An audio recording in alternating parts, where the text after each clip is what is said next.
Moi bo día a todos e a todas, gracias por estar aquí.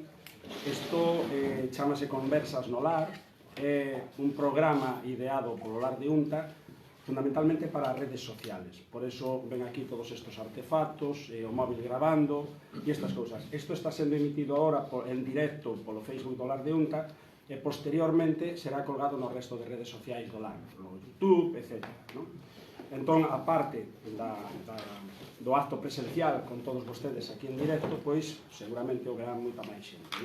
Este é o cuarto programa, aquí tivemos, coincidindo co lanzamento do Globo deste ano, a Paco Pita, tivemos despois a Mercia do Anticuario de Merce, tivemos os 6 dos 7 presidentes do Lar para conmemorar os 25 anos do Lar de Unta, e hoxe temos aquí unha persona especial tamén. A idea destas conversas é traer xente de Betanzos que, por unhas cousas ou por outras, son destacados ali en algún ámbito, profesional, ou social, deportivo, ou cultural, ou o que toque.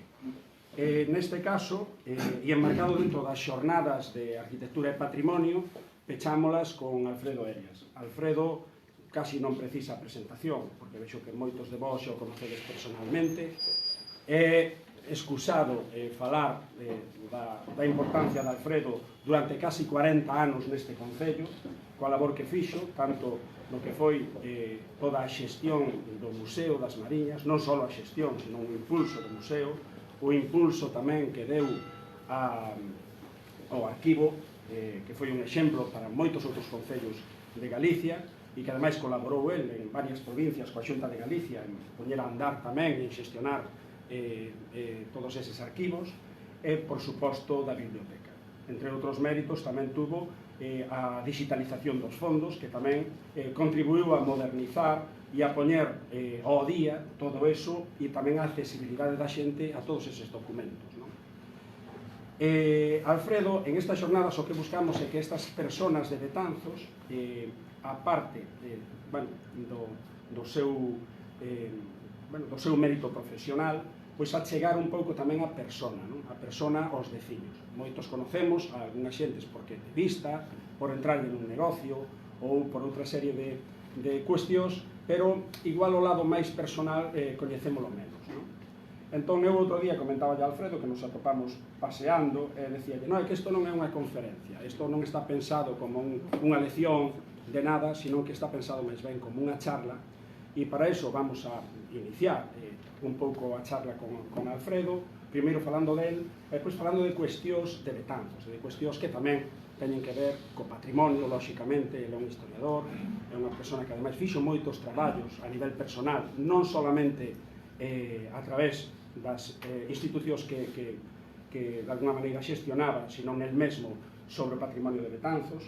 Falamos das iglesias con traballos importantísimos, e depois o anuario de Betanzos, que xa existía antes de Alfredo, pero Alfredo de alguna maneira o que contribuiu é convertir ese anuario nun documento de investigación e de aportacións de múltiples persoas coñecedoras de distintos ámbitos relacionados con Betanzos, e que iso collera unha dimensión que antes non tiña. E hoxe casi é un documento inexcusable e é un documento irrenunciable dentro do que é Betanzos. Así que, feita esta pequena introducción, porque se collemos o currículum de Alfredo estaríamos aquí media hora. Onte estaba consultando por aí en internet e dixe, mi madriña querida, o que aquí hai entre publicacións, porque aparte é un gran dibuixante, un gran artista, e, xa digo, é unha persona polifacética no mundo da arte, no mundo do patrimonio e da investigación, e, polo tanto, condensar todo isto leva traballo. Así que, Alfredo é unha persona que debe ter ahora 70 anos, verdad, Alfredo? Pero se conserva como se tivera 50 ou 55. Ten un cutis perfecto, parece un neno. Entonces, un pouco, o que quería para empezar, para facer unha pequena introducción, é que nos falaras, porque outro día comentábasme que ti, de rapaz foi hasta carpinteiro, entón que nos contes un pouco esta historia e como fuche chegando e achegándote a todo este mundo, que onde chegache despois para dedicarte profesionalmente. Bos días a todos. En primeiro lugar, moi agradecido, Antón, por terme convidado, é unha honra para min estar aquí, quedo a vosa disposición por se queredes facer calquera cousa, porque, bueno, un fai cousas, pero se nadie fai caso, pois é como se non quixera, e para mí pois, é un gran placer estar aquí. Despois, claro, teño que agradecerche todas esas palabras e esas lobanzas, que, bueno, un tamén ten o seu corazonciño e, pues, oi, sentan ben así pola mañá. Nada é mentira, todo eso é verdade. Bueno, pero... E moitas gracias a vos por estar aquí, moi agradecido. E gracias a xente que nos verá pois, a través de internet polos medios correspondentes. Bueno, pois, vamos a ver, meus pais casaronse aquí na igrexa de Santiago, o sea que por pouco son betanceiro absolutamente. Pero logo meu pai tiña unha zapatería na Estación do Norte, estamos falando dos anos 50, e caeu, era músico tamén, tocaba a trompeta, pero caeu enfermo ao pulmón, daquela enfermar de tuberculosis era moi, digamos, moi habitual, por desgracia, non? E os médicos aconsellaban neses casos irse á aldea, tomar os aires dos pinos, todo eso, e comer ben, Dicían él que tomaba unha dúcia de ovos cada día. Como é posible? Pois sí, non sei. O caso é que entre eso e a streptomicina que daquela viña de extraperlo, pois se curou, e gracias a eso, 5 anos despois de chegar de volver a Presedo, porque ele naceu en Presedo, a Begonzo, pois nacín eu ali, sin médico ni nada. Axudou a miña nai a que nacera eu a avoa de Tucho Asensi, que outro día estaba por aquí. Está aí. Pois sí, o sea que temos unha ligación, porque eles vivían ali ao lado da miña casa, a parroquia xa era leiro, pero o avó de Tucho era mestre, un mestre moi querido, tiña moitos fillos, etc. Bueno, casa que nacín.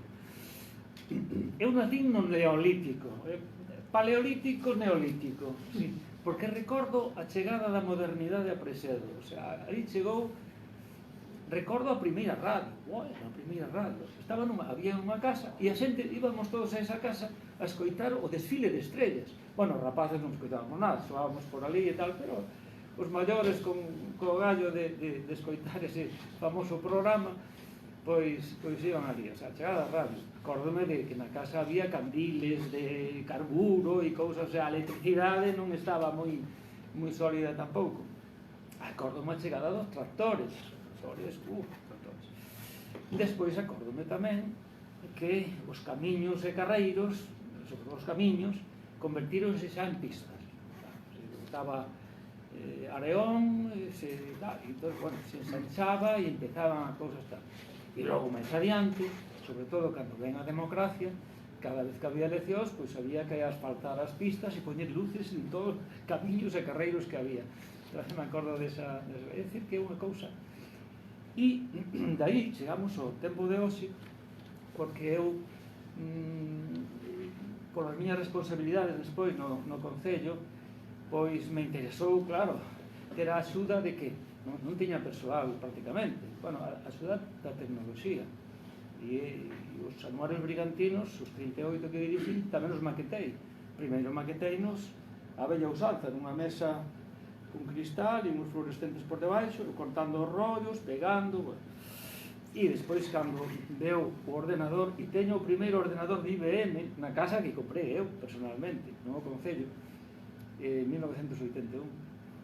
Pois, bueno, xa me metei no territorio dos ordenadores. E de todo ese neolítico de Presedo, chegamos á inteligencia artificial, que non sei se o saben, pero o mundo cambiou, a era da historia humana cambiou o 30 de novembro de hai 2 anos, de 2022, que saliu á luz unha cousa que se chama ChatGPT.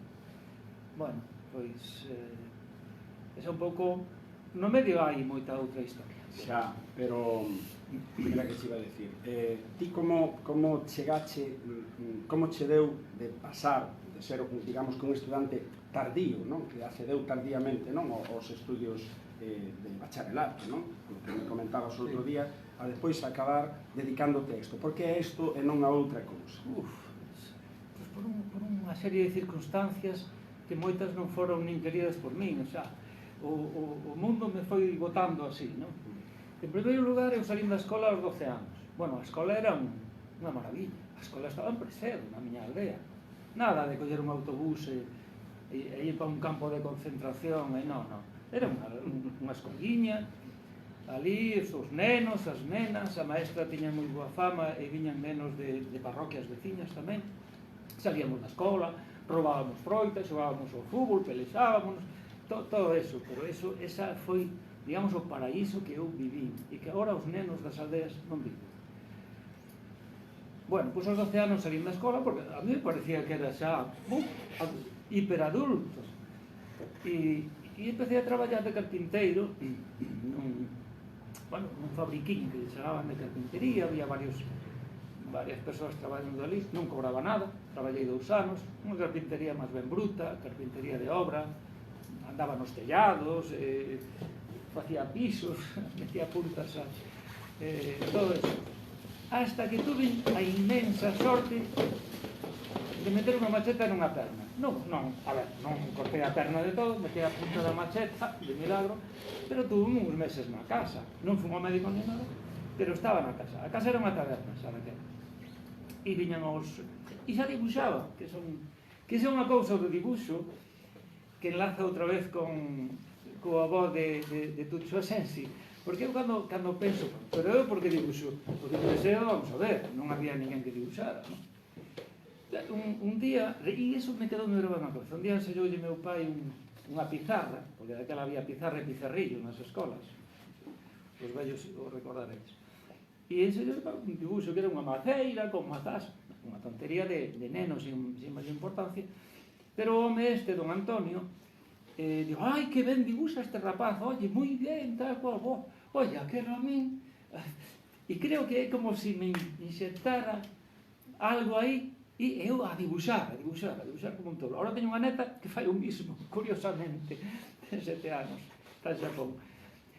E bueno, o caso é que tiña, volvemos a carpintería, o momento en que meter a macheta na perna, e pasaban os vendedores de artículos varios, porque era unha taberna que tiña de todo. O sea, ali se vendía aceite, se vendía cerveza, se vendía viño, as típicas tabernas de aldea, unha maravilla tamén. E pasaban os vendedores, os comerciais estes, moitos, a maioría de Betanzos, e dicían, vengo apenas este rapaz que non estudie e tal. E claro, isto, golpeado unha vez e outra vez, e chegou un momento que dixo, bueno, pedínlle, dixenlle ao meu xefe de carpintería que me pagara algo para volver. E dixo que non hai, non, porque vou vender a carpintería. O sea, sorte número 1. Pedínlle a outro se me collía que tiña a carpintería aí xa en cesuras, carres cesuras, e se me non, tamén a iba a vender. Vos imaginavos, se me collen, pois sería un carpinteiro. E non vos daría a lata hoxe aquí. Pero eso que non me colleron, e dixo, bueno, pois pensábamos na cara, pois me presenta unha beca. Había un cura, don Manuel Mallo, moi activo, que axudou moito a xente a estudiar, a conseguir becas e tal. Don Manuel Mallo. Recordo con agarimo, porque na vida tens que recordar a xente que che axuda. E axudou a varios, e a min tamén. Entón, me empuxou para prepararme para unha beca, para o bacharelato. Consegui unha beca, e cheguei a Betanzos en 1969-70. Tiña 15 anos. Os meus compañeros tiñan 10. Claro, eu levaba moi boas notas. Porque esa cabeza dun home, prácticamente, non? E logo estudiaba. E logo viña da carpintería, que sabía o que era... Sufrir algo na vida é importante. Se o tes todo, se che dan todo... Non. Por eso a veces as sociedades non funcionan ben porque estás tan preocupado por axudar aos desfavorecidos, non sei que, oye, eso ten un punto, é como os diapasón da radio, se axudas demasiado, a xente vai aos brazos, ala, que me den a cousa, non? Bueno, pois esas dificultades, todas esas dificultades fixeron que eu estudiara moito. Ademais, pasaba unha cousa, eu se non batía un récord de notas no instituto, debo lle faltar pouco. Pero que pasaba unha cousa? A mí me gustaban as mulleres, non vos podedes imaginar, moitísimo. Pero non ligaba nada, porque os que levan boas notas chamanlles chapós e os chapós non ligan. Definitivamente non hai nada que facer. E bueno, pois daquela a sacar boas notas e xa está. E logo non sabía realmente en que iba a acabar aquilo. Levaba boas notas, casi nas notas que con máis seguridade, que máis seguras tiña eran as de ciencias, matemáticas, física e química, por iso 2 a 2 son 4, non? Pero, non sei, a mí me parecía que naquele momento quizás hoxe cambiara, porque hoxe o tema da ciencia, inteligencia artificial, tal, teño a mente formada de outra maneira. Hoxe igual me gustaría facer, non sei, o caso que rematei, non sei como, na Facultade de Xeografía e Historia da Universidade de Santiago. E saquei o primeiro ano, con moi boas notas tamén, pero eu daquela tiña unha moza, dicía, eu son moi vello aquí, é mellor facer magisterio, e a mentalidade un pouco de fillo dunha familia humilde, non? Facer magisterio e, digamos, porque me veía maior ali. Pero que pasaba? Que non podía facer magisterio porque era baixar para un curso inferior e a beca non se me conservaba. Por lo tanto, tuve que acabar historia. Vos fixados. Acabei historia, pero antes de acabar historia pasou un milagro que non creo que volva a pasar, vamos, non pasa, porque eu non viñen a Betanzos a pedir traballo, señores. A mí me foron buscar a Presedo, que iso é alucinante. Iso é unha cousa que non é normal. Era o principio da democracia e había unha febre polos estudios locais e todo isto. E aquí en Betanzos estaba un alcalde que era Vicente de la Fuente, da UCD, daquela, e con él estaba un irmán xesuíta que quixo facer unhas cousas sociais en Santo Domingo e botarno para aquí, porque en Santo Domingo daballe esa lata. E o home este, o primeiro que fixo, bueno, vamos a ver, porque ele pensaba a idea de que facer con Betanzos, que facer culturalmente, que facer que a educación. Fixo un libro sobre a educación en Betanzos. E fixo unha relación de toda a xente que ele consideraba, digamos, vamos a ver que material humano temos en Betanzos na comarca para facer algo culturalmente. E por esa regla de 3 chegou un día acompañado de Eduardo Fuentes Abeledo a taberna en Presedo, era así o noitecer. Bueno, pois empezamos a relación ali, un tipo alto, así, moi xesuítico, ele con altacuellos, aquí, moi cariñoso, sempre foi moi animoso, don Santiago, que o recordo con moito cariño tamén. E eu estaba acabando a carreira e empezamos a cartearnos e, bueno, daba ideas, pois facer un fondo local, fondo bibliográfico local, salvar o arquivo, o salvable, etc. Bueno, o caso é que un día Vicente de la Fuente pois me propuxo, xa unha vez acabada a carreira, me propuxo contratarme para salvar o arquivo e poñer en funcionamento a biblioteca. E así empecé a principios de 1981, cobraba 30.000 pesetas ao mes, que eu sempre debe ser casi nada. Pero entrei, porque claro, eu tiña na cabeza a universidade, eu había estado unha semana en Simancas investigando, elexín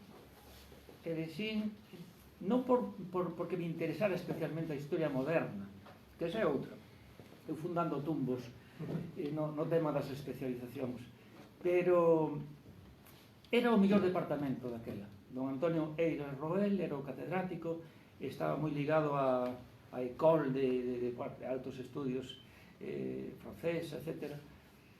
E moi estadística, moi científica, aí fixen traballos demográficos, etc. E me especialicei en historia moderna, realmente, non? Aí tamén aprendín o valor dos documentos notariais, bueno, a documentación, porque non estudei arquivística, cuidado, arquiveiro fixenme despois, con moitos viaxes por España, congresos, asuntanzas, aí fixen, terminei facendo xa unha vez traballaba aquí intermedio facendo o primeiro cadro de clasificación en galego para Galicia, que eu creo que funciona moi ben. O que pasa que despois houve outras historias por aí. É un pouco eso, porque... Depois seguimos, que che de preguntar despois por máis facetas de tipo así, máis personal, pero se che parece, tendo en conta que estábamos dentro destas xornadas de arquitectura e patrimonio, o outro día tiñamos aquí, que está por aquí presente, a José Manuel, falando de todo isto, non? Da muralla en concreto. Ti que visión tes así global do que é a conservación do patrimonio en Betanzos? Bueno, vamos a ver. A mí me gusta plantear as cousas sempre de arriba a baixo, ver o contexto. Entón, primeiro, non teño noticia de que haxa un plan, unha idea escrita, un esquema, algo que responda á idea de que queremos que sexa Betanzos en 5 anos, en 10 anos, en 100 anos, non? Que queremos que sexa esta cidade? Entonces, primeiro faría un plan, digamos, filosófico de eso, ¿no? A todos os niveis. E xa metido a un estrato xa máis específico, pois ten que haber un plan de conservación e, no seu caso, de rehabilitación do patrimonio construído. Incluo tamén as rúas, porque eu levo aquí moitos anos, cada vez que se pavimenta unha rúa, as rúas antigas que se ven nas fotos de 1900 tiñan unhas pedras gordas de cantería estupendas. Por que non se pode repetir eso, non? Estamos sempre... A mellor pavimentación que se fixo en Betanzos moderna fixose na época de Antolín Sánchez Presedo, aquí presente, logo rematada porque se foi pronto, creo que se rematou despois na época de Manolo Lagares, que é a Alameda, que rodea o Liceo. Bueno, que na fixo? Claro, fixeron os canteiros de Ambroa. Existen os canteiros de Ambroa? Eran varios irmás, morreron todos menos un. E son moi vellos, e é moi vello. Vale, pero maneira saberá de imitar esa maneira de facer e facelo. Cada vez que haxa que pavimentar unha rúa, pois pavimentala ben. Eu acordome tamén cando se fixo o aparcamento da Praza do Campo, que tiña unhas... Bueno, aí hai como unha estrela, pero tiña unhas rúas, unhas aceiras, como se chama, de cantería, desa cantería bella e tal, que se numerou, eu non sei onde está esa cantería, porque a que se puxo foi unha placas desas sin personalidade. E que Betanzos, bueno, dentro dese plan hai unha teima que casi ninguén me fixo caso. Algo se fixo, pero non o que... Tería que haber un plan de ornato, de adorno, especialmente floral, porque eso é unha revolución na imaxe de Betanzos, pero baratísima. Eu creo que eso, vamos, aí non estamos falando de millóns de euros, porque agora pos un ladrillo e xa é 1 millón de euros. Eso é unha cousa, e facer un plan de ornato floral, que non sei se se pode obligar a xente a que poña flores nos balcós, pero bueno, si creo que se pode convencer e que se pode axudar, mesmo dando, ainda que só sexan 100 euros ao ano, non? E logo facendo uns premios, os 3 mellores balcós, isto hai que pensar, pero vamos a ver, temos exemplos. Eu non viaxei moito, pero tive unha inmensa sorte, tamén gracias a Antolín Sánchez Presedo, de fazer unha mostra. Teño que marchar. Páralles de Natalia. Bueno, de facer unha mostra no Parlamento Europeo e aproveitando eso, pois estivemos en Bruxas, en Gante, home, ali, como coidan a imaxe, as flores están presentes en todas partes, bueno, pois imitemos eso, non? Que algo se fixo, sí, algo parece que se quere facer, pero hai que facelo ca xente, os balcóns son de xente particular, e hai que falar ca xente, propietario por propietario, regalarle as flores, ter un xardiñeiro especializado no tema que coide de eso, se baixan os brazos os propietarios, e acostumbrar a xente a que Betanzos sexa a parte do patrimonio que ten, porque eso, digamos, que dá valor ás casas. Que bonita é esa casa, a mellor, claro, desas flores o balcón, se non ves eso, pues, é moi importante, humaniza, ¿no? E despois, bueno, eu tamén, como gracias a encontrar, que ese foi outro milagro da miña vida, encontrar a Teresa, pois terminamos facendo en Presedo, onde nacín, un restaurante, e tivemos 9 anos ali co restaurante. Son museos entre que sigue vivo, agora temos alquilado, pero gracias a eso souben o que sufre un pequeno empresario. Eu faría un plan serio de ver como se poden axudar aos poucos pequenos empresarios que sobreviven heroicamente, ¿no? E aí ligo co tema do chat GPT, da inteligencia artificial, ¿no? Hoxe en día, amigos, é urgente e todos podedes entrar co smartphone, o sea que simplemente empezar a probar, empezar a xogar. Hai un chat GPT que é gratis, que é moi sorprendente, pero moito, pero logo, claro, logo vai querer máis, e hai un chat GPT que pagas ao mes, agora me parece que son 20 euros, pero oi, 20 euros, pois, mira, que tome moitos viños, toma 2 menos, ou 3, que tampouco é tan grave. Bueno, viños non, que temos cervezas, temos a Luis Ande que ten que vender viños. Perdona, Luis. Pero quero dicir que isto hai que tomarlo en serio, porque isto avanza a unha velocidade tal que eu creo que o mundo se vai a dividir entre os que están dentro da inteligencia artificial e aproveitan ao seu favor e os que non. E eu, bueno, me imagino que se pode axudar aos empresarios, pois mira, collendo un especialista, non sei, facendo, de entrada hai que xuntalos, intentar xuntalos e explicárllelo.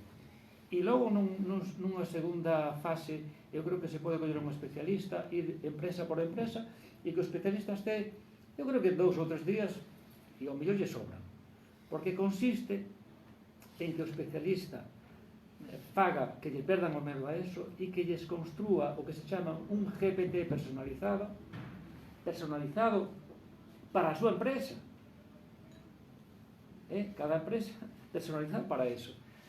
E bueno, e logo quizás facer un seguimento para que non afloxen, porque eso cambia todo, de verdad. De todas maneiras, neso do comercio, o outro día tiñamos aquí a Mercia, do anticuario, comentaba ela que, claro, moitas veces, eso non discuto porque aparte non sei, aí sabes ti máis que min, bastante máis desto de inteligencia artificial que eu ainda non entreguei.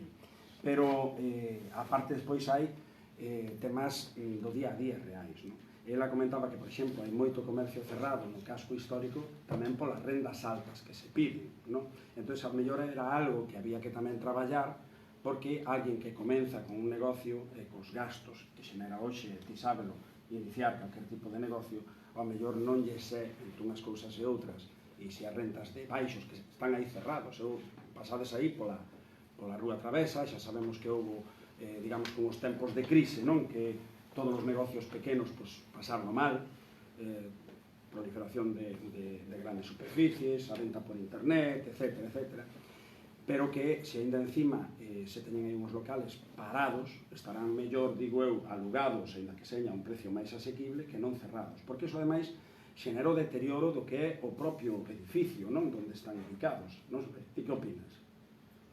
Mira, eu opino o seguinte, eu teño unha casa que herdei de meus pais aquí en San Francisco, a número 13, que está semi-ruinosa, teño un medio de almacén e tal. A mí me dá medo arranxar a casa, non che digo máis. Non digamos alquilala a quen non sabes moi ben a quen alquilas. Hai unha cousa que se chama un usocupo, que permite a lei. E eso retrae todo. Moitas veces a xente non alquila por eso. Eso non sei porque é políticamente incorrecto, pero como son, eu digo as cousas, pois digo eso. Eso, a ver, estamos nun libre mercado ou estamos noutra cousa? Porque parece que os propietarios son, non sei, son inimigos de alguén. E os empresarios, ni che digo. Aquí, claro, os traballadores son maravillosos, pero os propietarios, cuidado, xa son burgueses, son pequenos burgueses, e xa fastidiamos. E claro, ese é un tema que a mí me excede, pero que si o digo, é un tema político, evidentemente. Eu penso que a socialdemocracia está moi ben. Eu creo que a mí me gusta a socialdemocracia, pero claro, é como o diapasón da radio. Se te pasas de rosca, pois e a xente non porque hai que saber que cando eres empresario e un mes cobras 3, 4, 5 mil euros máis da conta, por exemplo, en verano, Facenda quítache 2.000 euros da conta túa directamente, xa nin che pregunta. O sea que está Facenda encima, están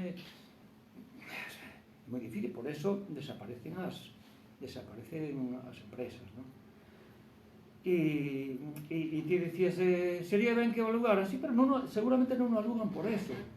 Nos alugamos o restaurante en Presedo, pero a xente que coñecíamos ben, que eran moi bons profesionais, que tiñan fama de ser pagadores, pero eso, cuidado. Sí, bueno, a ver, a casos deses de outros hai que levan co cartel de se alugar pois moitísimo tempo e non van alugado tamén, non? Que haberá varias casuísticas, non discuto a túa, pero supoño que hai outras tamén. En calquera caso, bueno, sí que se nota que habería montóns de cousas que facer, complementarias, non? Para tirar pola vila para diante, non? Ora, vamos a ver, hai cousas que teñen difícil arranxo, por exemplo, a desaparición dos artesáns de todo tipo, artesáns do metal, os ferreiros, pero tamén artesáns da comida, todo isto foi desaparecendo, sobre todo os artesáns de cousas. Eso desapareceu ca chegada do ferrocarril, e aquí chega o ferrocarril en 1883 e claro, trae xente, pero tamén trae mercadorías, manufacturas. Así que desde aproximadamente 1900 para diante, os artesáns, vamos, queda heroicamente nos plateiros unha muller facendo unhas ollas preciosas, por certo, pero vamos, xa son cousas raras. Eso en canto aos artesáns. En canto aos comerciantes, sobre todo os de teas, vestido, todo isto, aguantaron máis, pero están desaparecendo tamén porque, claro, polo tema das grandes superficies, que vas ali e te lo todo, zapatos, por este tipo de cousas. Pero, para non ser completamente pesimistas, que queda feo un día tan bonito como hoxe, pois Betanzos sigue tendo algo que non lle quita ninguén, algo positivo. Primeiro, a súa ubicación, rodeado por 2 ríos que deixan os interfluvios, polos interfluvios pasan as carreteras que chegan aquí, todas chegan aquí. Aquí ven de Lugo, de Ferrol, de Santiago, de Ourense, da Coruña, todo chega aquí. Betanzos ten unha posición estratégica espectacular. E iso fai que siga vindo xente. Eu acórdome cunha familia que tiña en Cambre, que había unha boda, non? E dicían, pois temos que ir a Betanzos a comprar a roupa da boda, tal. Me chamou a atención, porque eu daquela xa había publicado un traballo sobre a provincia de Betanzos, e aquelo pertenecía pertencer á provincia de Betanzos, dixen, que curioso, estes ainda manteñen que Betanzos é a capital onde hai que comprar a roupa para unha boda, curioso.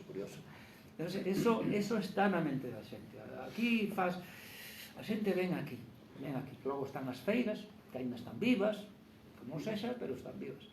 Os mercados, que están moribundos, porque claro,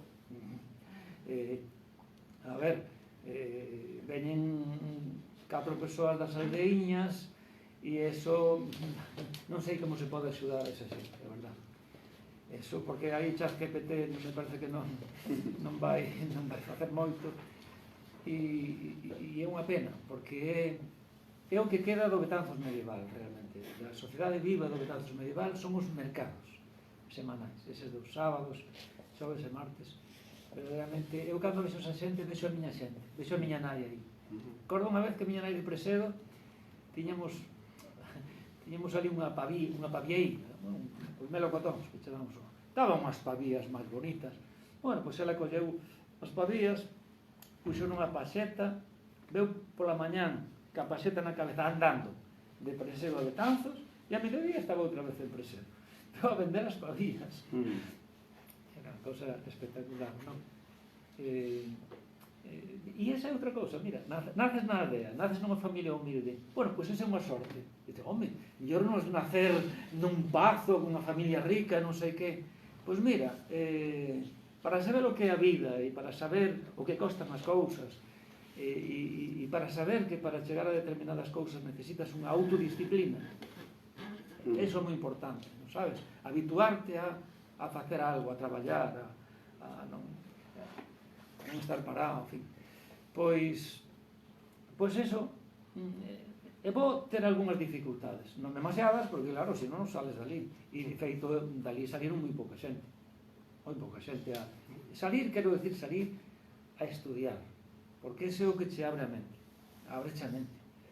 E ao final a vida é corta e o máis importante que ten unha persona é alimentar isto. E que isto non este morto, non? E está morto, por exemplo, cando tes unha secta metida como un casete na cabeza. Tes unha idea, un relato, e que non che conten nada de nada, non. Hai que estar aberto, contache unha cousa que vai en contra do teu relato. Bueno, a ver se ten razón eso, sabes? Ter unha mente investigadora, unha mente, e sempre pensando que un pode estar equivocado. Eso é fundamental. Eso é fundamental. Non ocurre, e é problemático falar moitas veces que a xente precisamente por eso, non? Pero, bueno, a nivel personal, eu intento eso. Ti, o outro día comentábamos, e hoxe aquí, antes de empezar isto, falábamos de que cando fixeche a tese de doutoramento, fixéchela sobre as 3 igrexas de Betanzos, non? Logo daquela, xa antes de empezar a traballar a Betanzos, xa tiñas o tema de Betanzos metido na cabeza, non? Do tema do asunto todo do patrimonio, non? Porque iso como, bueno, claro, eras de Betanzos, de alguna maneira, e deuche por investigar por aí, non? Supoño que ese sería o motivo, non? Verás, a culpa foi de Antolín. Sí, porque Antolín, que era un rapaz, ten un ano menos que mí, e cando era alcalde, pois un día chamoume a alcaldía e me dixo, porque claro, ele se atopou con que había un museo pero non tiña personal oficial. E tamén, había o anuario, pero había que poñer un director.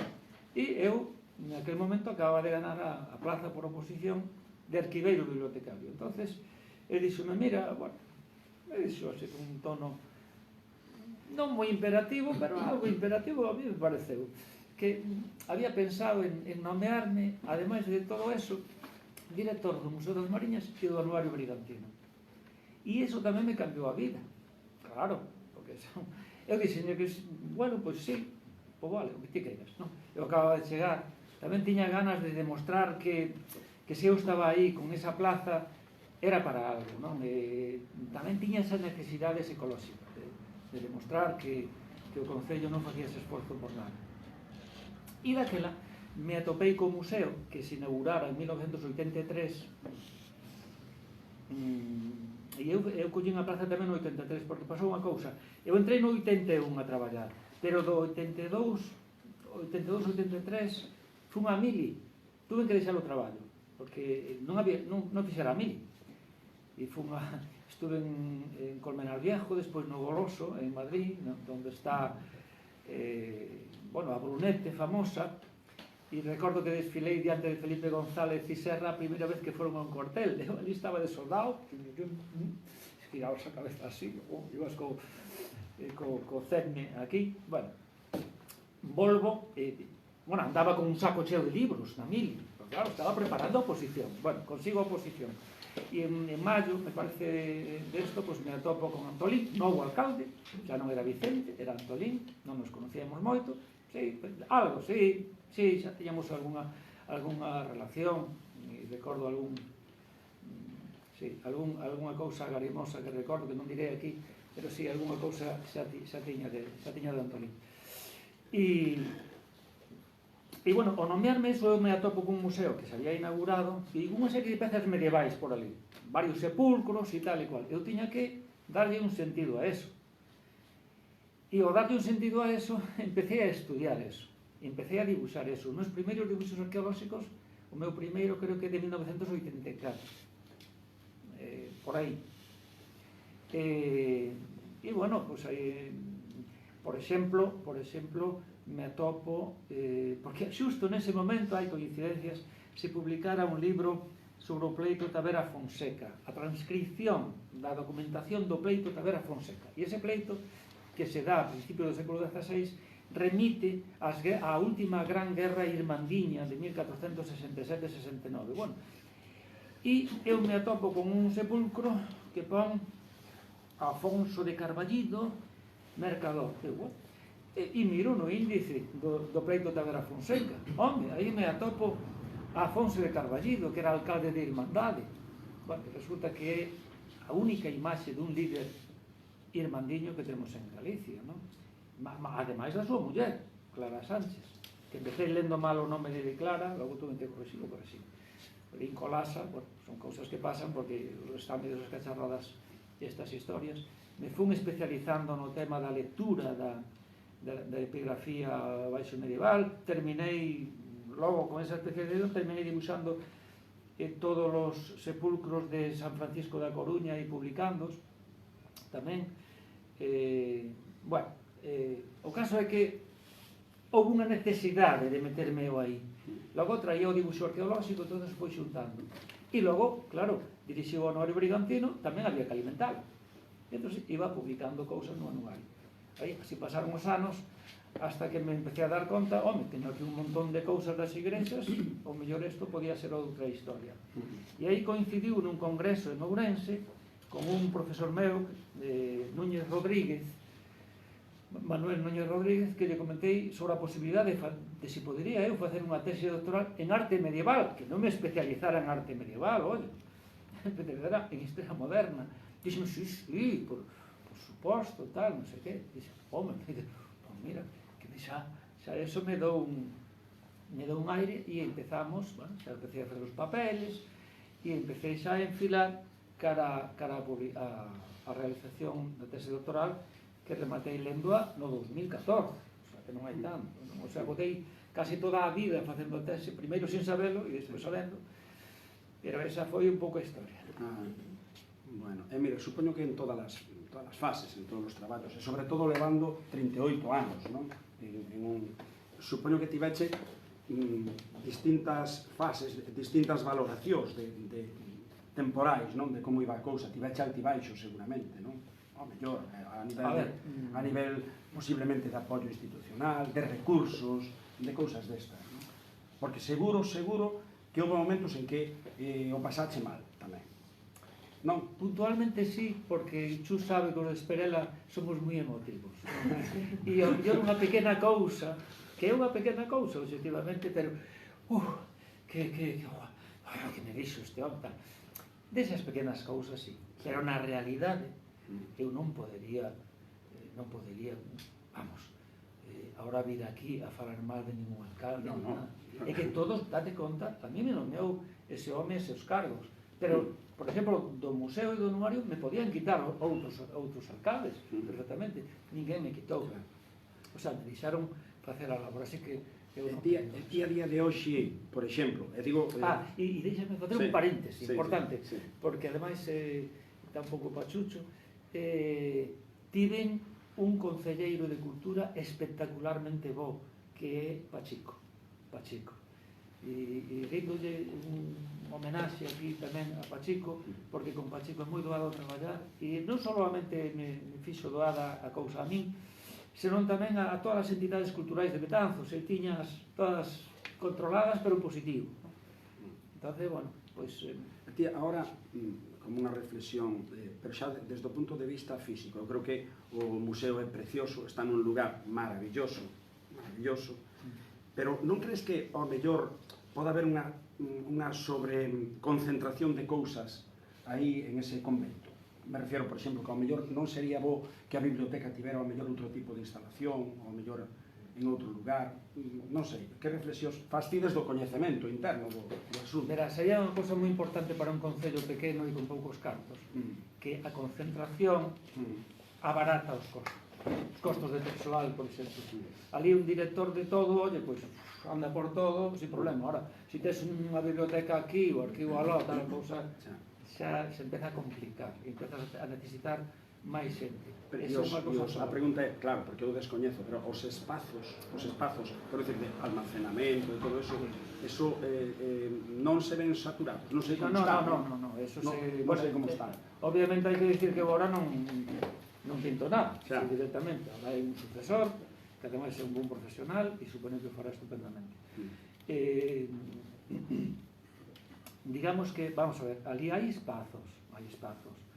Houve un momento en que se pensaba en utilizar o patio central, que é grande, é moi grande, cubrilo e tal. Claro, se se utilizara o patio central, se podría poñer ali a biblioteca, por exemplo, e daquela se quedaba máis espacio para arquivo e para museo. Aparte deso, eu claramente quitaría dali todo o tema dos ordenadores, que ali están moi a gusto, están moi ben, e non sei que pacto hai que a Xunta nese senso, pero eu poñerías noutro sitio e deixaría aquelo para museo, porque eu antes de salir houve unha familia, non direi quen por prudencia e por lógicamente, pero houve unha familia gran coleccionista de pintura galega que me deixaba 500 cadros dos millores pintores galegos desde o século XVIII hasta hoxe, para expoñer ali, facer, bueno, pues, unha gran sala, unha pinacoteca. Claro, esa sala, esa pinacoteca, se agora se quixera facer, se o novo director lle parece ben, pois eso solamente se podría facer onde están os ordenadores, que terían que migrar a outro sitio, non? Que non pasa nada, que os ordenadores estén, por exemplo, neste edificio que se está facendo aquí, ponamos por caso. E aí xa estamos atopando espazos. Logo, ademais, está un tema creo que mal concebido desde o principio, porque se podían utilizar, ainda que solamente foran para almacén, os baixo cubertas. Os baixo cubertas son tan baixos que ali non te podes mover. Oye, e añades un metro, non sei se se pode facer eso, porque agora non se pode facer nada, pero bueno, se se podera subir un metro e non digamos dous, porque teñen placa. Aí temos un espazo precioso para almacén de pezas e de cousas que necesita o museo e que necesitan todas as institucións. O sea que, un pouco, posibilidades aínda quedan. Eu, antes de salir, falando cun arquitecto que me mandaron por ali, que supostamente iba a cubrir o patio, pois a miña idea era, entras no museo, á esquerda, onde hoxe temos un compactus para a biblioteca, porque senón non está tapado, pero está un compactus ali, eliminar eso, os compactos irían nos bordes do patio central, isto na miña cabeza, e aí deixalo para a sala de exposicións, o sea, de exposicións temporais. Logo entras no patio e eso sería a biblioteca, se organizaría, hai espacio suficiente para todo, para almacén, con compactos e para xente. Outro día tamén, bueno, comentaba aquí Alfredo está jubilado, pero dixo, só me queda un cargo. Só tivo moitos, pero aquí acumulados, pero ahora só ten un, que é presidente dunha fundación, non? Presidente da fundación, creo que era Luis Monteagudo, non? De un gran arqueólogo, non? Luis Monteagudo, eu tuve unha sorte no longo da miña vida. Eu creo que sempre me entendí moi ben cos vellos, e se eran sabios, pois millor, porque claro, sempre tuve unha veneración ou un feeling, que as mulleres ligaba mal, de acordo, pero cos vellos e cas vellas, o sea, aí sempre me foi moito millor a cousa. E encontré, bueno, nestes encontros está don Francisco Alegría Marín, está don Luis Monteagudo, está tamén don Javier Albajar, porque non hai que esquecer que resulta que eu me casei por primeira vez en Tabeallo e éme aquí que aparece en Tabeallo do General Albajar, que a súa señora que ven de París, onde estuvo exilado un montón de anos, a súa muller era familiar da miña primeira muller, e traía a bandeira do goberno republicano no exilio, traía, porque fora o pai e el delegados do Consello de Galiza para Europa, traía o arquivo desa delegación do Consello de Galiza, traía o arquivo do goberno republicano no exilio e de outras entidades máis. Bueno, e a amizade foi tan grande, porque eles non teñan fillos e eu creo que a mí me querían como un fillo. Estaba ali case todos os fines de semana con eles.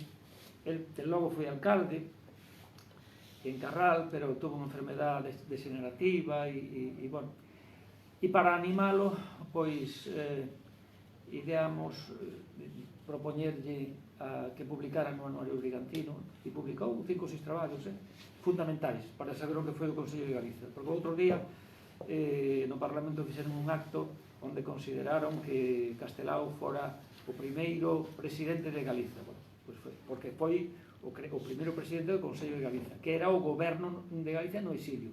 Non é que gobernara nada, pero era un símbolo, non? O mismo que era un símbolo o goberno a Generalitat de Cataluña no exilio, con Tarradellas, que logo volveu, o propio Tarradellas, a presidir Cataluña, ou o goberno vasco no exilio, non? E esa, cando morreu, el prometeu que todo eso iría para o arquivo e Museo de Betanzos, e efectivamente está aí. Eu logo, antes de salir, conseguín digitalizar o 99% de todo ese material que está aí. Por exemplo, do Consello de Galiza hai 400 e pico cartas. 400 cartas, que as ves ali as podes baixar. Que aconsello, por tanto, que se baixen, porque eu non mando ahora ali. Se algún día a web desaparece, por as razóns que sean, pois a cousa cambia.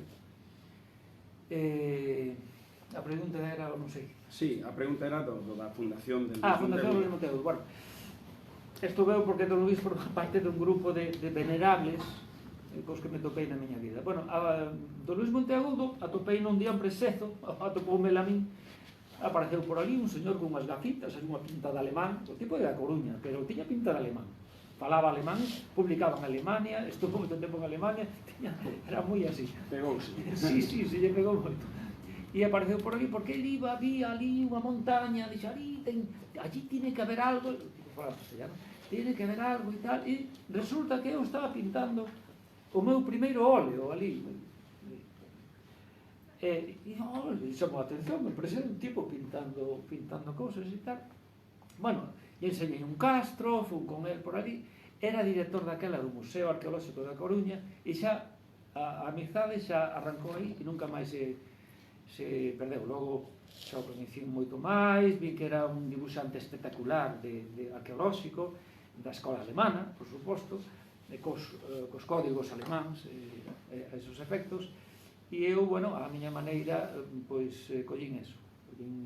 Non dibuixo como ele, porque ele era un fenómeno. Moitas veces tamén pasa unha cousa, non é o mesmo dibuixar unha cousa da prehistoria, que é moi importante, que a pátina, que eses puntos e rayas se fagan ver que é bronce eso, e que tal desconchado, que estés dibuixando un sepulcro do século XIV, que o concepto, creo, é máis reconstructivo que non pararte demasiado nos desconchos. Esa é outra coisa. O caso é que Don Luís, Santiago foi o meu apoio, unha luz que tuve aí sempre, porque era un sabio, sabía de todo, e pateara todo. Eu creo que, de feito, había se decía que onde Don Luís Monteagudo non estivera, que ese sitio non existía. Directamente, non? Bueno, o caso é que morreu, pero antes de morrer fixo unha fundación. Aí, traballando a súa beira, tamén estaba Alberto López Fernández, que está moi enfermo ahora mismo, e foi fundamental para a creación desa fundación, e tamén para salvar os cartos que Don Luís Monteagudo tiña, que son o soporte da fundación, porque el puxeros en accións, 4 ou 5 así fundamentais que a ele parecía. El vivía con unha humildade exagerada, non necesitaba nada, a roupa de 2000 anos, que si, non sei, pero claro, o que tal, ibas poñendo ali, e houve un momento en que gracias a Alberto, que é moi espabilado nesas cousas, el fora administrador dunha empresa e tal, bueno, pues conseguiu salvar eso, e con esos fondos a fundación empezou a tirar, primeiro mantivo a don Luis na casa hasta que morreu, con 4 personas que se turnaban, porque ademais o home tuvo unha degeneración macular e era moi terco, non quería ir aos oculistas, non quería ir aos médicos, tiña unha rabia bárbara aos médicos, non quería saber nada. E claro, eso creo que exagerou o problema que tiña. Ao final, os últimos 2 anos, pois estivo cego, que para un home como ele era realmente tremendo. Bueno, o caso é que se creou a fundación, está a fundación e está viva. A fundación a estas alturas está facendo unha das obras, creo, máis importantes que se poden facer a nivel de ciencias das humanidades en Galicia, que é o corpus de inscripcións latinas de Galicia, o sea, de Roma e alto medievales tamén, pero sobre todo eso. Ali onde haxa unhas letras, unha inscripción do que sexa, ali está este programa, e este programa está en marcha. Xa ten un volume, o volume 1 da provincia da Coruña, e serán como uns 6 ou 7. O próximo ano creo que poden salir 2 ou 3, porque están moi avanzados. Pontevedra, Ourense vai necesitar 2 ou 3, porque Ourense é tremendo o que hai aí, e logo queda Lugo. E Pontevedra vai, eu creo que vai o ano que ven tamén. Eso é, digamos, o gran programa que no horizonte poderemos estender, eu por min estenderíamolo, a antiga Galicia. Xa postos, vamos a ser imperiais aquí, non? E chegar a Segovia polo sur e chegar ao Río Douro pola zona de Portugal. A mí me gustaría, sí, a verdad. Sería unha obra da que eu creo que nos podíamos sentir orgullosos todos. E algo que se intentou varias veces e non se conseguiu, non? Se intentou, por qué? Bueno, pues que o catedrático correspondiente morreu, outro tal. Nos ahora temos un catedrático da Universidade de Alicante que é o mellor, o máximo especialista en España e quizás no mundo. Eu creo que é Juan Manuel Abascal Palazón. E este home, pois, unha máquina atómica. E creo que con él estamos seguros e tranquilos, porque a parte intelectual é fundamental. Aquí non se trata de decir, no, un amigo meu, no, o catedrático da Universidade de Santiago. Bueno, aquí hai que buscar o máximo especialista no tema. Se é un señor da Universidade de Alicante, a mí me dá igual, absolutamente. Collémolo, xa está. E iso é o que se está facendo. Despois, se editaron libros, editouse un libro sobre penas sacras de Galicia, de Martín Almagro e Fernando Alonso Romero, que son dous catedráticos eminentes. Editouse un libro tamén, aparte, sobre epigrafía de Galicia, pero de Abascal Palazón.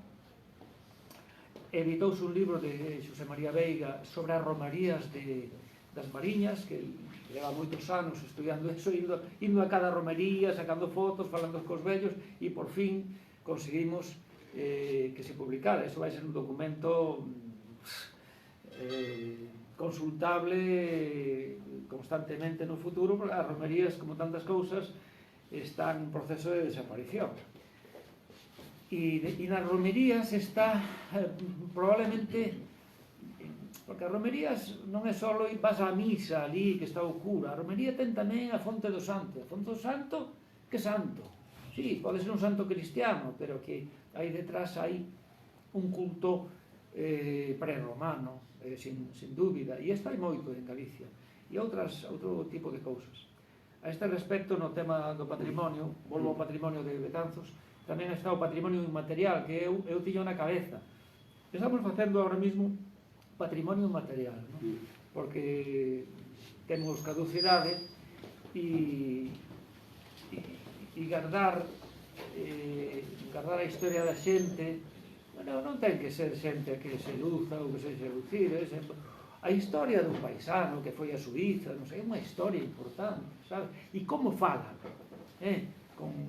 con esas jotas, porque eso de eliminar a jota do galego, eu non o perdono, eso non pode ser. Non, o gallego era o gallego, e eso me decía Monteagudo, e mo demostraba de xente maneira. Ti como lle dices a unha vaca que pare, a un cabalo dixe xo o cabalo, xo, pero a unha vaca dixe juo, e non lle dices guo, non, e lle juo.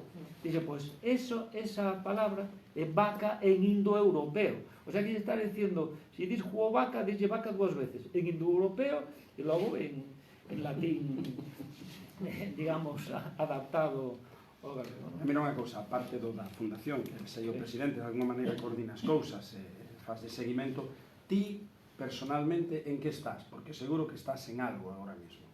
Ti, como Alfredo, Sí, bueno, pues mira, ahora mismo teño que pintar aí para unha institución pública, non podo dicir cal, pues se acaso, pero teño que pintar, non en Betanzos, pero pois me pediron, que é unha cousa tamén un milagro, pero bueno, me pediron uns cadros, casi 10 cadros grandes, así de 113 de alto, por 73 de ancho, bueno, que teñen que ver con ese concello, e estou intentando facelo o máis digno posible. Estou pintando agora na casa, adaptei un pouco a zona da biblioteca que teña ali, e agora quero un barullo de cadros, de pinturas, de libros, todo mesturado. E por outra parte, unha cousa que me daba moitísima ilusión, porque iso me frenou un proxecto no que estaba, que arranca do que eu considero que é, pois, non sei, quizáis o maior descubrimento en historia da arte que fixe na miña vida, que é descubrir que tanto en Toulouse, en San Serván de Toulouse, como na Catedral de Santiago de Compostela, e polo mismo taller, varios escultores e polo mismo taller e cos mismos códigos, alrededor do 1100, época de Xelmírez, se fai dous ciclos de David e Betsabé. No Antigo Testamento hai unha historia de David e Betsabé. David está no seu pazo e mira así e se queda sorprendidísimo que é unha muller espida, bañándose e moi fermosa. Madre mía, que é eso? Bueno, pois isto explica o David da Porta de Platerías que non estaba explicado. Se dixo moitas cousas, todos os historiadores que pasaron por aí dixeron cousas sobre estas pezas, pero ninguén dixo que era que había o ciclo. Houve un que a muller adúltera, que ten unha cabeira así no colo, que era Betsabé, sí, pero logo se perdeu cas outras. Este foi Manuel Núñez Rodríguez, porque interpretou que non era Betsabé, sí, pero en realidad era un símbolo da luxuria, era un símbolo, e as outras eran outros símbolos de outros pecados.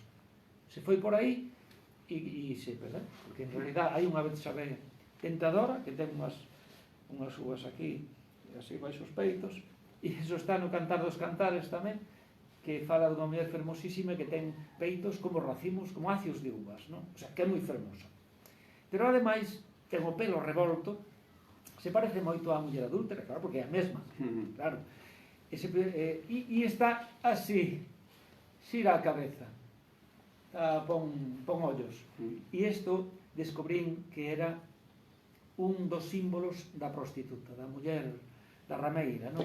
Da buscona, que busca clientes. É fermosa así, pero busca clientes, mal roso. E despois descubrín outra máis, e non no primeiro traballo, pero hai outra máis, despois da adúltera, a famosa da cabeira, está, o sea, temos a buscona inicial que liga, mira para a esquerda, liga con este xiro de David, o sea, conectan aí, non? Pero esta está no museo da catedral. E despois hai a Betsabé hai, increíble, está con un neno mamándolle a teta, espectacular, pequena, alo arriba, na Porta de Platerías, bueno, está sentada sobre un animal, bueno, si era a Virxe que iba a Exipto co neno e iso de abaixo era un burro, non, é un león. É un león.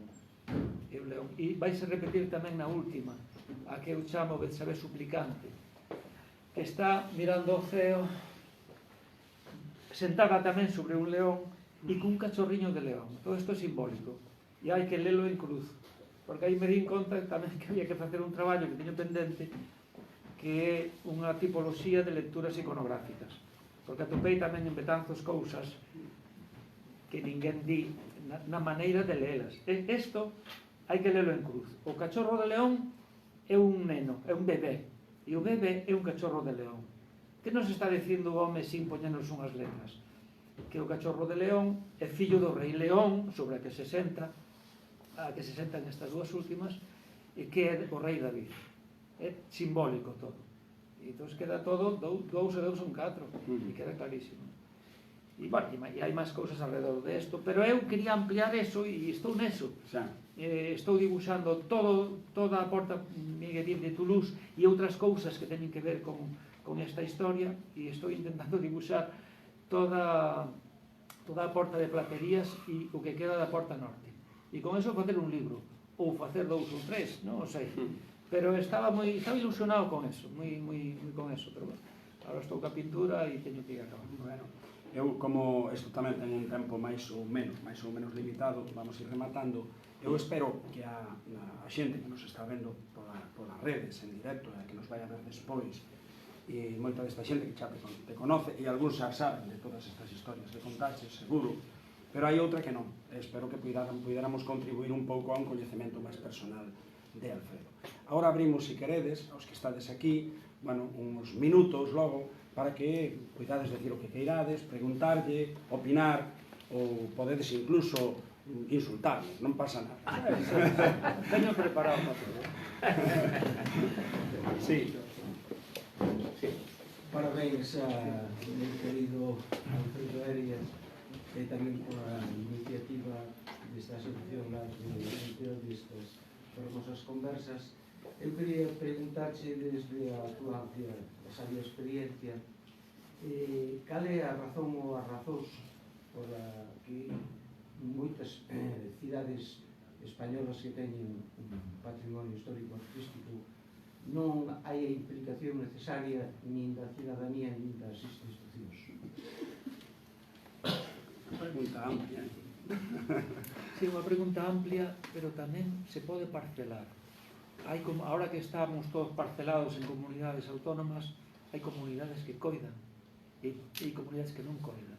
Por desgracia, Galicia é das que non coidan ou coidan mal. Houve un certo movimento, pero non hai un tema de educación, sabes? Por exemplo, os catalás coidan ben. E tú vas ao Baix Empordà e ves Monels e aquilo é unha cidade medieval, pero ali super mimado, super cuidado todo. Ou teñen unhas excavacións arqueolóxicas e están super mimadas. Non hai non estás isto de aquí abandonas calquer cousa e xa ven a barbarie, non? Penso que é un tema de educación, de sentir que ser membro dunha comunidade, neste caso Galicia, pois eso é importante. Bueno, en calquer caso é a túa terra. Eu non son dos que pensan que uns son de nacemento xa genéticamente superiores a outros, pero culturalmente sí, claro, porque si culturalmente a túa educación é mellor, te disciplinas mellor, etcétera, pois é evidente que aí hai un nivel superior. Os catalás teñen un nivel superior, non sei, a educación tivo por desgracia este réxime non lle sentou, curiosamente, parece que lle sentaría moi ben na tema de educación, porque claro, o neno non se pode, sabes, o tema psicolóxico, non cuidado, que claro, tal, non, bueno, e se perdeu un pouco aquela idea de que eu, por exemplo, se non levara boas notas non tiña beca, sabes? Agora os conceptos xa son de outro tipo, non sei, teño as miñas dúbidas. O Instituto de Betanzos foi un instituto estupendo, con uns profesores maravillosos. Hombre, había sempre hai algún que floxea, pero, vamos a ver, penso que será se necesita templar os relatos. Os relatos sectarizados son blanco-negro, e o meu blanco-negro está en contra do teu blanco-negro, e do teu, e así parece que nos estamos matando todos. E as cousas cambian cando as cousas malas e as boas se poñen enriba da mesa de todas as etapas históricas, e iso axuda moito a xente se relaxa un pouquiño e di, bueno, pues sí, pero isto está fatal, sí, no, isto está horrible, vale, pero bueno, en cambio ese a outra cousa se fixo regularmente ben, bueno, esa é unha cousa que non se fai agora en España, porque claro, cada vez que poso o telediario eu evito, eu reconozco porque me fai daño, a veces non quero estar todos os días con estas loitas, unha loita de mafia contra mafia, non sei o que é eso, é unha cousa tremendamente horrorosa, non? E eso non é o que necesita a sociedade para nada, non? E, bueno, me foi unha pregunta a todos. E dicíasme cal é o problema. Bueno, xa che digo que primeiro hai un tema de comunidades. Hai comunidades que por razóns, por as que queiras, me dá igual, pero cuidan, xa coidaban antes. Cataluña era un pobo máis culto que a maioría antes. As cousas como son. Logo ten outras cousas que xa podríamos poñer en Covid, etc. Pero eso é real. Non houbo, vamos a ver, a primeira lei de educación, curiosamente, en España, faise na época do peor rei que se di, etc., que é Fernando VII, pero faise na época de Fernando VII, un ministro chamado Calomarde fai a primeira lei de educación pública. Bueno, pero a educación en España no ámbito contemporáneo, bueno, ten moitos problemas, e un dos problemas que ten agora un dos problemas que ten agora son as universidades públicas, sobre todo as públicas, non sei as privadas, porque hai moita endogamia, porque se tende a decir as cousas cómodas de toda a vida, e agora iso non funciona agora, iso non funciona, porque se a tecnoloxía nos obriga a estar ao tanto cada ano, cada 2 anos cambia tanto todo, que tens que estar aí, porque esta tecnoloxía que vos falei antes aplícase a todo tamén, non é só a contabilidade, non, é moitas máis cousas. Entonces, bueno, e ese problema tamén o temos en Galicia. Logo hai problemas, os partidos políticos queren estar nos sitios que controlan a sociedade, eso é outro tipo de endogamia tamén que non é positiva, en xeral. Tamén o fixeron cas entidades cívicas das localidades. Hai que ter en conta unha cousa, nunha democracia políticos somos todos. Os cidadáns somos tamén, exercemos unha función política, e non solamente votando, porque se ti votas e deixas que o gobernante goberne, bueno, eso é un despotismo ilustrado, non deixa de ser unha dictadura, porque ti non faz nada, ali está, lle deches o mando por 4 anos, ou os que sexa, pero eso non ten que funcionar así. Este exercicio que estamos facendo aquí é unha proba boa de que se pode facer outro tipo de cousas. Se pode pensar, se as institucións non o fan, bueno, pois faino a sociedade que non está morta. En este caso, non está morta. A renuncia é un bo exemplo. E aquí, pois, cambiamos impresións de unhas cousas a outras, que non mandamos, bueno, pero nada nos impide facer un informe un día, ou poñerlle, por suposto, poñer en internet o que se considere oportuno. E xa hai moitas maneiras de incidir hoxe na sociedade e tampouco estamos acostumbrados, porque a democracia é un invento recente, moi recente. E a xente, a ver, que había antes da Constitución de Cádiz? Pois antes da Constitución de Cádiz estaban o pobo nobreza clero, e estaba o señor feudal, o que lle pidiese un favor, se facía, lle pagaba os foros. Logo desaparece eso e veñen os liberais. Estado liberal, sí, pero que eran os caciques. Que eran os caciques? Os caciques eran os fidalgos reconvertidos en políticos liberais, pero eran os mismos, e lle pedías un favor. O cacique, por definición, é unha persoa que che fai un favor. Home, a cambio, tens que votalo nas eleccións, sabes, e lógicamente se crean uns lazos, pero che fai favor. O sea, e iso é un fenómeno antiquísimo que non se perdeu, tampouco se perdeu hoxe, non? Por eso moitas veces os que mandan se meten en líos, porque cando unha persona vai pedirlle un favor a un alcalde, está bordeando a legislación, casi con toda seguridade, senón non tiña que ir. Senón non tiña que ir.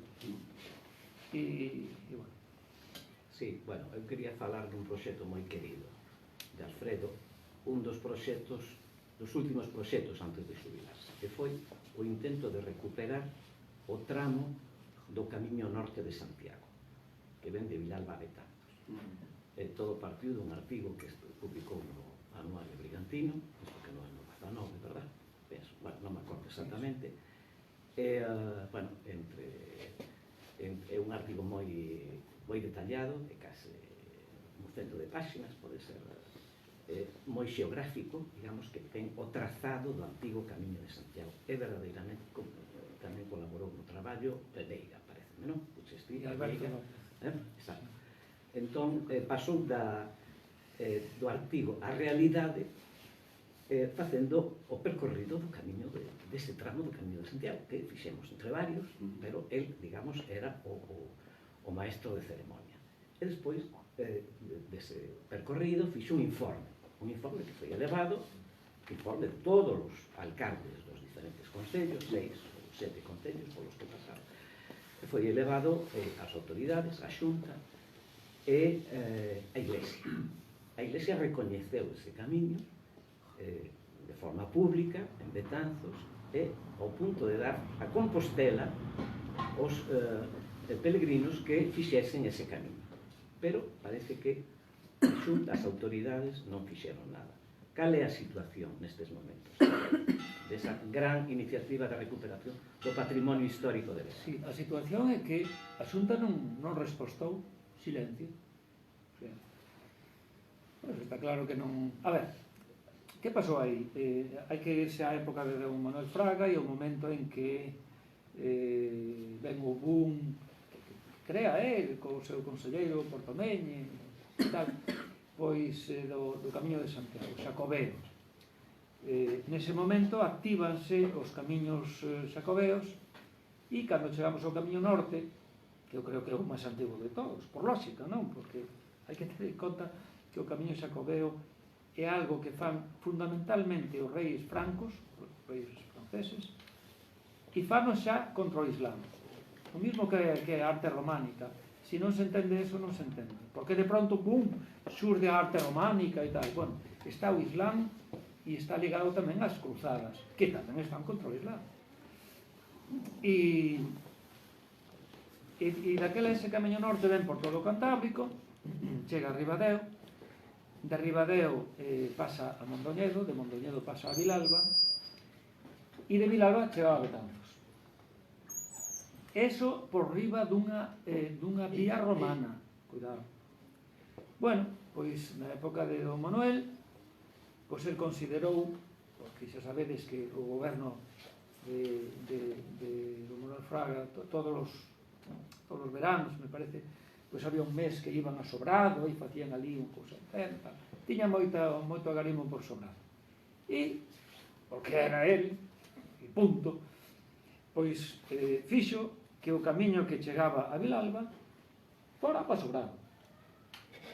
Despois remataba desembocando no camiño francés que viña de Triga Castela. Vamos a ver, o camiño Vilalba-Sobrado era un camiño de peregrinos? Sí, pero non era o camiño norte. O sea, nadie di que non fora, que ese, aí había un camiño, están mapas antigos e demais, pero non é o camiño norte. O camiño norte chega a Betanzos. E que pasou co tramo... Bueno, logo aí pasaron máis cousas, porque claro, como el dixo que o camiño norte era eso, logo a UNESCO recoñeceu eso, bueno, aí un tinglao montado. Bueno, vale, moi ben. Pero a verdade é a verdade. A verdade é a verdade. E a verdade é que o camiño norte ven de Ribadeo a Betanzos. E punto. Nós non quixemos e Antolín tamén participou moito nesto, en conversas, fixemos o camiño, Antolín, fixemos o camiño, aí me vedes a min en 2 días pateando aquelo, madre mía, pero bueno, o conseguimos. Antolín estaba máis en forma que min, pero bueno, foi fermoso, non? A cuestión está en que eso hai que poñelo en pé. A título de que? Pois, non sei, o camiño norte original, que as chamar. Pero claro, todo isto non deixa de dicir, ainda que non o digamos, que no primeiro traballo publicado, si o dixen, quizá non foi moi diplomático aí, pero bueno, a veces se me vai a man. Bueno, podemos deixar en paz a don Manuel, que bueno, pero claro, non deixa de dicir isto que aí houve un problema, algo non se fixo ben. Eu non sei se por eso, ahora tamén hai intereses, claro, evidentemente, porque aínda que non se trate de quitar para nada o camiño que vai de Vilalba a Sobrado, pois os alcaldes de aí están afeitos a que vayan todos os peregrinos por aí, e claro, se un porcentaxe X vai por Betanzos, pois non van por ali. 20.000. Pasaban 20.000 antes do Covid peregrinos por Vilalba, cuidado, isto é importante, conseguimos, e o mérito é fundamentalmente de Antolín, porque aí hai un tema político que eu sin Antolín non o podría facer. Falamos con alcalde e conseguimos que todos estuveran de acordo en facer un pleno, e ca memoria en riba da mesa acordaron todos son 8 concellos en pleno, acordaron apoiar eso, que se fixera ese camiño. Pero repito, a Xunta dou silencio por resposta. O que si podo dicir como presidente da fundación, que ollo, o presidente dunha fundación non manda máis que outro membro do patronato, porque iso vai por votación. O sea, somos 3, se 2 din outra cousa non se fai, punto, non pasa nada, pero bueno, ese é un traballo feito, e eu creo que claro, ahora está moi enfermo Alberto, e hai que estar con Alberto no momento de sacudir moitas cousas, pero eu penso que o ano que ven é un bon momento para sacar eso en forma de libro, que se sabedes que os libros da Fundación sacanse en papel, se regalan, non se venden, a Fundación non vende nada, se regalan ás bibliotecas, a profesionais propios do tema, etc., e se abre ao mesmo tempo en internet. Ahora estamos actualizando a página web, facendo con criterios, porque a primeira fixena eu, e obviamente eu non son hiperespecialista. Funcionan as páxinas web miñas, pero bueno, hai xente que ten máis mecanismo, e ahora estamos con unha empresa facendo a página web de outro xeito, e pronto a veremos tamén, pero bueno, en que caso a bella sigue funcionando e todos os libros se poden baixar. Isto farémoslo tamén igual co Camiño Norte. E que vai pasar aí? Bueno, pois a Xunta non fai caso ningún, pois non pasa nada. Si os concellos tampouco tal, porque hai un problema con isto do Camiño de Santiago, e é un problema que hai que saber que existe. A xente tenlle medo ao Camiño de Santiago porque en unha serie de metros alrededor do camiño, pois eso afecta a hora de rehabilitar edificios, de facer cousas, non? E bueno, pois de todas maneiras se digo, con eso se conseguiu que os oito concellos estiveran de acordo, que son moi importantes. E repito, o mérito é de Antolín porque, bueno, o seu oficio e porque coñecían a moitos alcaldes e tal, pois eso foi moito máis doado.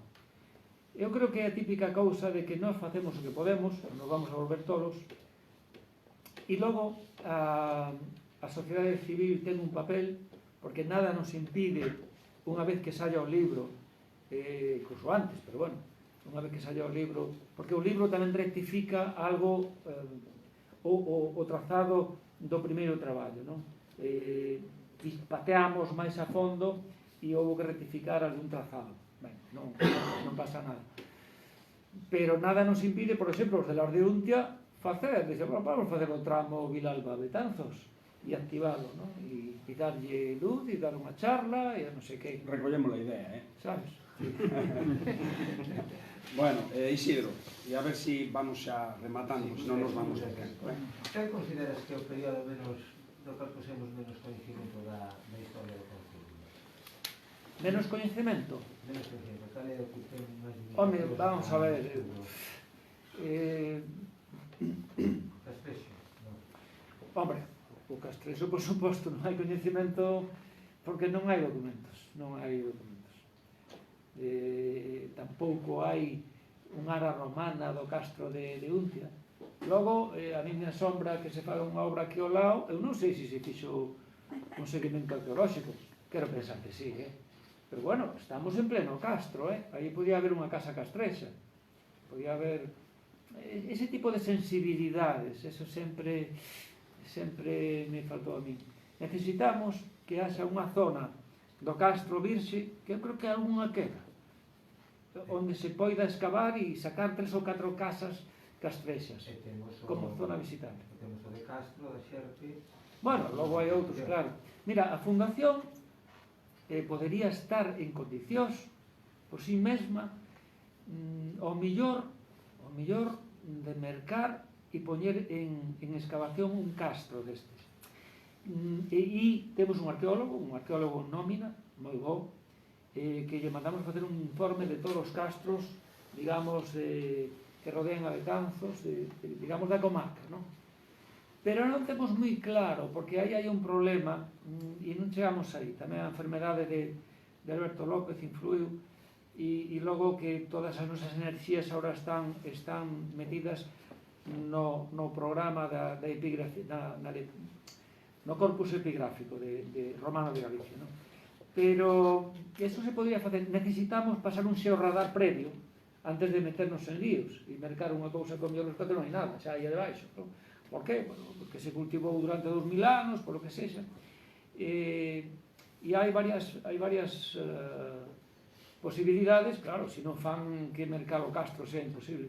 E sería moi interesante ter un castro cerca de Betanzos, excavado, visitable, coidado, con personal, e bueno, é unha cosa que eu teño na cabeza, sí, pero bueno, a ver se a vida nos deixa, e se non me deixa a min, pois eu espero e confío que a Fundación non se acabe cos que estamos agora, non?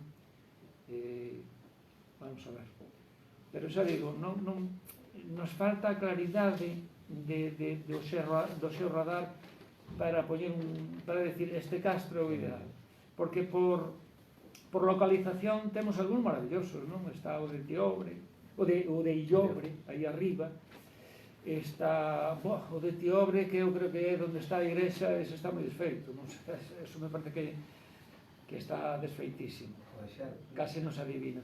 O da Xerpe, sí, o da Xerpe está cheo de pinos, bueno, e logo en Mobre, bueno, sí, hai outro por aí cunhas murallas enormes que me enseñara Luis Otero, me acordo unha vez, pero bueno, uns murallós castrexos, cuidado, que iso tamén había que estudiar, e bueno, estamos neso. De momento estamos facendo cousas, bueno, e estamos levando un montón de pezas aos museos, Museo de Lugo, Museo de Pontevedra, Museo de Ourense, pezas que non tiñan, pezas que atopamos, ou pezas que tiñan xente privada que conseguimos facer o que sexa, non? O que sexa sempre legalmente, por suposto. E estamos neso, ahora mismo creo que empezamos a ser un referente para Galicia no tema arqueolóxico, un referente serio. Utilizamos a xente máis prestixiosa que hai a nosa man en España para facer o que sea, non? E bueno, vamos a ver o que se pode facer. Temos proxectos interesantes tamén en Lugo, moi interesantes de excavación, e que prometen dar bastante material, non sei. Bueno, pois, se che parece, é unha pena porque con Alfredo vedes que poderíamos seguir longo e tendido, pero tampouco é plan. A xente ten que ir comer, ten que facer a súa vida. Solo, bueno, decir que agradecervos a todos os que estivechedes nas xornadas estes días de atrás, e que quedamos moi contentos co resultado, e anunciar que, bueno, as conversas van a seguir unha por mes, normalmente, e o próximo mes, aproveitando que veñen as festas do Nadal, o día 21, pues, teremos aquí a presidenta da CEBE, da Asociación de Comerciantes de Betanzos, un pouco, bueno, para que nos fale tamén de todo o que é o tema do comercio en Betanzos, pero tamén para animar a xente a que na medida do posible consuma no comercio local. Que eu creo que a parte de que hai de todo, ela comentaba outro día que aquí casi o único que falta é un chef shop, porque hai prácticamente de todo, pois creo que é moi sano e é moi bo tamén apoiarnos entre nós, non? Para que o povo de alguna maneira pois vaya resistindo da mellor maneira posible tamén económicamente. Entón, moitas grazas a Alfredo, que nunca defrauda, e moitas grazas a vos, e agardámonos, cando que irades, o Lar de Unta está aberto sempre, todas as actividades para todo o mundo, así que moi agradecidos, moitas gracias.